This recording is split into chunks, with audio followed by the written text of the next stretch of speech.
Regulatory environments are becoming more complicated, and a big part of that is technology. A big part of that is regulations, which we just talked about.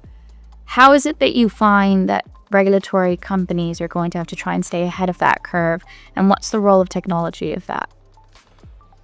Right. Let me answer your question backwards. The role of technology is going to be the enabler. So if you just take technology out of the equation for a moment, the sheer volume of data that firms have to look at now is growing. And all of these functions, legal, compliance, they are cost centers. So for them, they're hitting the bottom line and they're not making a contribution. Efficiency and effectiveness are absolutely critical. And that's why you can't really look at this problem as, say, data capture or archiving or surveillance or anything else. You have to look at it holistically.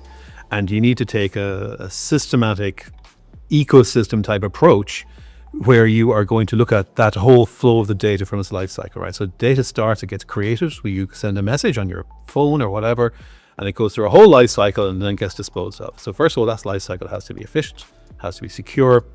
But you only get value from the data when you consume it. And that's where the technology comes into play. So technology has a number of contributions to this. One is purely driving down the cost of owning the technology. But with superior design and superior technology, you can also reduce the amount of time people are spending working on that technology. So that's an operational cost benefit.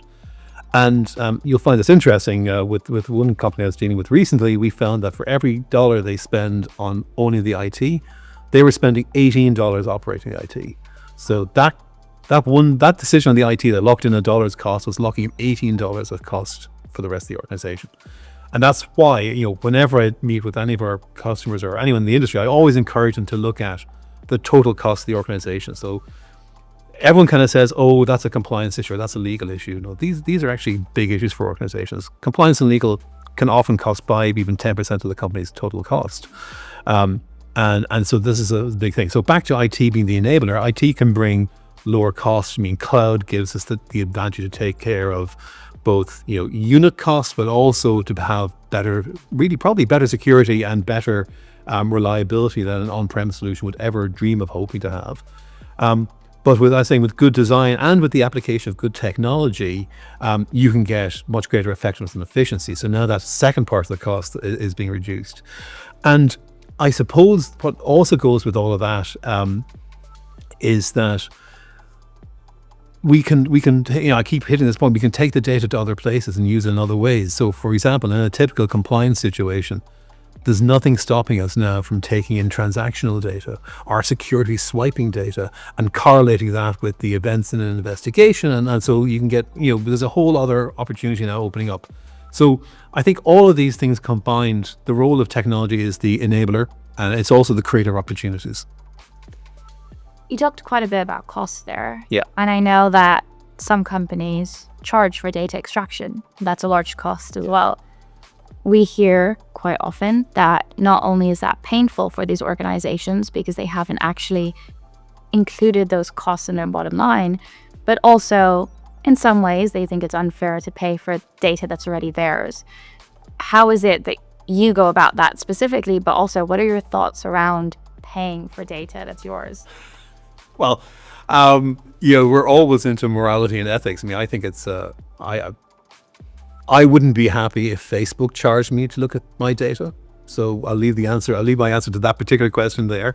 I wouldn't use words like egregious, at least not on recorded media, but I think it is. Right? No, seriously, I think it's a bit of an outrage. But the bottom line is, it's just hard business, right? These are contracts that were signed, in some cases 20 years ago, and that's just where the firms are. So the directors of firms that have the data, they're going to look after their shareholders' interests as they're required to do. So it's just a reality. I don't really have a very strong opinion on it.